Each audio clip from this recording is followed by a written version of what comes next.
అశ్వ సంవత్సరంలో కైలాస యాత్ర Sri Gayatri tours and travels 8977349696. అంటే మీరు ద్రాక్షారామం టెంపుల్లో కూడా మీరు అప్పటి ఈవో ఇద్దరు ములాఖత్ అయ్యేసి బాగా డబ్బులు దండుకున్నారు. ఆన్లైన్లో టికెట్లు కాకుండా ఆఫ్లైన్లో టికెట్లు అమ్మామి రాత్రి ఇద్దరు కూర్చొని 50-50 చేసుకునేవారు. ఆ తర్వాత ఆ ఈవోని పంపించేశారు. నెక్స్ట్ మీ పైన చర్యలు అంటున్నారు కదా.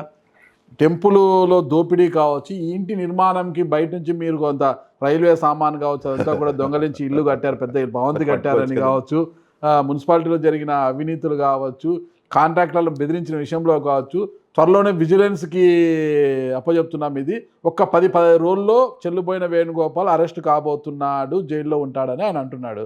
మీరు ఏమైనా పనులు ఉంటే ఇప్పుడే చూసేసుకోవచ్చు కదా. లాస్ట్ ఇంటర్వ్యూలో 2 రోజులే చెప్పినట్టున్నారు మీరు.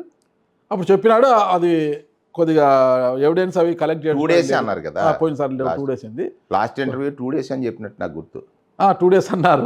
మరి ఇప్పుడు ఇంకా మీ మీద ప్రేమతో కొంత గడువు ఇచ్చాడు ఆయన. మీరు ఏదంటే సర్దుబాటు చేసుకుంటారు. ఏం అవసరం లేదు, బ్రహ్మాండంగా చేయొచ్చు, దానికి ఏం లేదు. వెళ్తారా జైలుకి? పనేం లేదు మనకి. జైలుకి వెళ్ళడానికి సిద్ధంగా ఉన్నారా? జైలుకి వెళ్ళడానికి సిద్ధంగా ఉన్నారా? అది తర్వాత అది కాలం కదా నిర్ణయించేది, అది ఓకే కాలం కదా నిర్ణయించేది. రైల్వే నాగరాజు వినండి ఒకసారి. మనం కామెంట్ చేసేటప్పుడు 4 ఏళ్ళు వెనక్కి చూపిస్తాయి. ఇప్పుడు కూడా మీరు చేశారని చెప్తున్నారు కనుక ఈ నియోజకవర్గంలో ఒక గోదావరి తీరం ఉంది. ఇప్పుడు ఎలాంటి కెమెరా పట్టుకుని ఎన్ని లారీలు వెళ్తున్నాయో. నేను 4.5 సంవత్సర కాలం ఇక్కడ ఉన్నాను. ఒక్కరోజు ఒక్క లారీ వెళ్ళిందేమో అడగండి. ఇసుక, మట్టి ఒక్కరోజు కూడా తీయలా. రాష్ట్రం అంతా కోడిపందాలు జరిగాయి, నా నియోజకవర్గంలో జరగల. మీరు వెళ్ళి ఎంక్వైరీ చేయండి. ఆ రోజు పనిచేసిన పోలీసులను అడగండి, ప్రజలను అడగండి. ఒక ట్రాన్స్పరెన్సీ ఏంటి, ఏదో డాగేసేస్తే, ఏదో మాట్లాడేస్తే అంటే మీరు ఇవాళ బయటికి వెళ్ళి అడగండి ఆయన ఏం చేస్తాను. నేను చేయను. ఆయన మంచి సేవా కార్యక్రమాలు చేస్తున్నారు. వాళ్ళ నాన్నగారు ఫౌండేషన్ అని పెట్టేసి ఫౌండేషన్ ఏం చేస్తారు? నాగరాజ్ అన్న, ఫౌండేషన్ ఎందుకు పెడతారు? ఫౌండేషన్ ఏం చేస్తారు? నీకు నాకు తెలియంది ఏముంటుంది? స్టోరీలు తెలియవా ఇవి? ఇప్పుడు ఆయన్ని మాట్లాడితే నేను ఆ స్థాయికి దిగజారదలుచుకోలేదు. ఆయన మంత్రి అండి, మీరేం స్థాయి దిగజార్చుకోవడం? మంత్రి అయినంతరాన్ని స్థాయి వచ్చేయాలని లేదే. మంత్రి అయినంతరాన్ని స్థాయి వచ్చేస్తుందా? స్థాయిలో మాట్లాడాలా. స్థాయిలో మాట్లాడితే స్థాయిగా చూస్తారు. కామన్ మ్యాన్ ఆల్సో స్థాయిలో మాట్లాడితే చాలా గౌరవించాలి. స్థాయి లేనప్పుడు మనం దాని గురించి మాట్లాడొద్దు. స్థాయి లేదంటారా? నా దృష్టిలో, మీ దృష్టిలో స్థాయి లేదు? స్థాయి లేదని నేను అన్నాను, స్థాయిలో మాట్లాడాలంటాను. ఇప్పుడు స్థాయిలో మాట్లాడాలంటాను. ఏదో కామెంట్ చేయటం పోవటం. వేణుగోపాలకృష్ణ ఇల్లు కట్టుకుని నేను I'm having 35 acres land. Documents పంపనా నీకు? ఏం తెలుసు? నీకే చూపిస్తాను. అతను ఏదో కామెంట్ చేశాడు అంటున్నా కదా, ఏం తెలుసు అతను నా గురించి?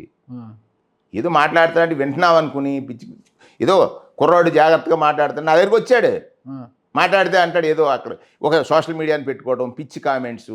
నవ్వుకుంటున్నారు జనాలు. ఈ కులం వాళ్ళే నవ్వుకుంటున్నారు. నిన్ను మర్చికుంటున్నారని నువ్వు అనుకుంటున్నావు తప్ప నవ్వుకుంటున్నారు అందరూ. సమాజం మనం ఎదిగామంటే ఎదుగుదలకు సంబంధించినటువంటి ఆ లక్షణాలు మనలో పూర్ణంగా కనపడాలి. అది ఎక్కడ కనపడట్లేదు. నివేదికలన్నీ విజిలెన్స్కి వెళ్ళిపోయాయంట మీవి. అది మనకి తెలియదు ఏముంటుందబ్బా. ఈ విజిలెన్స్ చాలా చూశాను నేను. ఏదేదో మాట్లాడేస్తే విజిలెన్స్ అతనికి కొత్త, నాకు కొత్త కాదు. భయపడ్డది కనిపించడం లేదు నాకు మగంలో అసలు. నాకా దీనికి నేను ఎంత అప్పు చేస్తే కదా భయపడ్డానికి. 25 సంవత్సరాల రాజకీయ జీవితంలో ఒక్కరోజు ఒక్కరితో కామెంట్ చేయించుకోండి. ఇతను పని పట్టుకుని కామెంట్ చేస్తున్నాడు. దీని వెనకాల ఎవరున్నారు నాకు తెలుసు. ఎవరున్నారేంటి? వాళ్ళు ఎవరెవరితో కలిసి ఉన్నారు, ఎవరెవరితో కలిసి తిరుగుతున్నారు, ఎవరెవరితో మాట్లాడుకుంటున్నారు, ఎవరెవరు ఏం చేస్తున్నారు అన్నీ ఒక చెప్పాల్సిన రోజు చెప్తాను. ఈవేళ ఇంటర్వ్యూలు ఎందుకు, ముందే కూయటం ఎందుకు? కూసిన తర్వాత సౌండ్ లేదు కదా. ఇప్పుడు నేనేమంటానంటే గుడిలో నేను చేసినటువంటి చాలా అభివృద్ధి పనులు ఉన్నాయి. రథం చేయించాను, దానికి ఏం బేస్లెస్ కదా. ఒక భక్తుడిగా నేను సమర్పించాను. అమ్మవారికి జటాజోటం చేయించాను, చెరువు బాగు చేశాను, అక్కడ అన్నదాన సంతరం 2.5 కోట్లు ఎవరో ఒక భక్తుడి చేత కట్టించాను, 4 వాటర్ ప్లాంట్స్ పెట్టాను. మీరు ఈ గో అండ్ సీ అక్కడ అడగండి. అక్కడ చుట్టుపక్కల భక్తులు ఉంటారు కదా, వాళ్ళు చెప్తారు ఏం జరిగిందని. మీరు కాంట్రాక్టర్ల దగ్గర డబ్బు తీసుకున్నా అన్నారు కదా, ఇప్పుడు మున్సిపల్ కాంట్రాక్టర్స్ దగ్గరికి వెళ్ళండి. బెదిరించి తీసుకున్నారు మామూలుగా. అదే అది నేనేమనేదంటే ఆ మాటలు మీరెందుకు తీసుకోవాలి? మీరు you go and ask contractors. నేనేం చెప్పను కదా, మీరు వెళ్ళి అడగండి. వేణుకి ఎంత బెదిరించాడు, ఎంత ఇచ్చారు మీరు అనేటువంటిది. అదే చెప్తున్నాను కదా, యద్భావం తద్భవతి అని తెలుసు కదన్నా. మరొకసారి చెప్పనా, యద్భావం తద్భవతి. నీలో ఏ భావం ఉంటే అదే నువ్వు వ్యక్తీకరిస్తూ ఉంటావు. ఇది ఆయన చేసే మీ పని, నేను సంస్కృత చేసే పని పాండిత్యం ముందు అందరూ కూడా కాదు బలాదూర్ సోదరా. ఆయన చేసే పని ఏంటంటే ఇక్కడికి వెళ్ళి బయట యు గో అండ్ ఎంక్వైర్.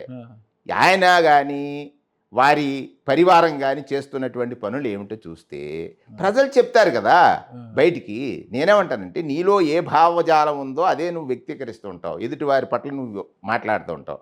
నేను 5 సంవత్సరాలు పనిచేసి ఎక్కడ కామెంట్ లేకుండా పనిచేసినటువంటి మీద ఏదో కామెంట్ చేసి నేను పాపులారిటీ సంపాదించాలని, లేకపోతే ఆ నాయకుడు చంద్రబాబు నాయుడు గారి దగ్గర, లేకపోతే లోకేష్ గారి దగ్గర, లేకపోతే పవన్ కళ్యాణ్ గారి దగ్గర పాపులారిటీ కోసం చేసి చీప్ ట్రిక్స్ అంటాను. నేను చీప్ ట్రిక్స్ అంటాను.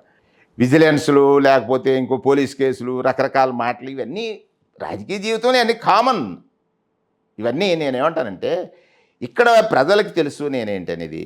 నేను ఇక్కడ పోటీ చేయలేదు, ఒకటి నెంబర్ 1. ఇతను గాల్లో దెబ్బలాడుతున్నాడు కదా, దెబ్బలాడాల్సిన వాడి మీద దెబ్బలాడలేదు అంటే దానికి కారణం ఏంటో ఒకసారి నువ్వు విశ్లేషించాలి, నేను కాదు. దెబ్బలాడాల్సింది ఎవరితో? పిల్లి సూర్యప్రకాష్. అది అతనితో దెబ్బలాడుకోవాలి. మరి మాతో దెబ్బలాడుతున్నాడు, గాలితో దెబ్బలాడుతున్నాడు కదా. అక్కడ దెబ్బలాడితే వాళ్ళు చేసుకుంటారు కదా. ఇప్పుడు అక్కడ ఏం జరుగుతుంది, ఇప్పుడు లారీలు ఏం జరుగుతున్నాయి, ట్రాక్టర్లు ఏం జరుగుతున్నాయి, లేకపోతే చెరువుల్లో ఏం జరుగుతుంది, ఇక్కడ ఏం జరుగుతుంది, ఇప్పుడు మీరు ఏదో ఫౌండేషన్లో మా పేరుతో ఏం జరుగుతుంది. సత్యం ఫండ్ సేవలు చేస్తున్నారు. సత్యం ఫండ్ దేనికి సేవ? రెండోది కూడా చూడండి, అనారోగ్యం పాలైన వారికి you are in the government, do as your duty. మీరు ప్రభుత్వంలో ఉన్నారు. ప్రభుత్వం ఇక్కడ మొన్న వరదలు వచ్చి తుఫాన్ వచ్చింది. అదే తుఫాన్ వచ్చినప్పుడు నేను 155 కోట్లు తెచ్చాను. ఇక్కడ రైతులు నష్టపోతే 155 కోట్లు ఒక్క సీజన్లో ఇన్సూరెన్స్, ఇన్పుట్ సబ్సిడీ, సుమారు 400 కోట్ల రూపాయలు రైతులకి ఇచ్చాను. ఇక్కడ 400 కోట్లు రైతులకి ఇచ్చాను. ఇవాళ రైతులను అడగండి మీరు పోయి. రామచంద్రపురంలో రైతుల్ని వేణు అనేవారు ఇక్కడ పనిచేశారు. ఆయన పనిచేసిన కాలంలో రైతులకు జరిగినటువంటి మంచి ఉందా చెడ్డ ఉందా, ఆయన ఏమన్నా కలెక్షన్ చేశాడు అడగండి. అడగండి, చెప్తారు కదా. ఇప్పుడు మీరు యు ఆర్ ది జడ్జ్ అడగండి, చెప్తారు.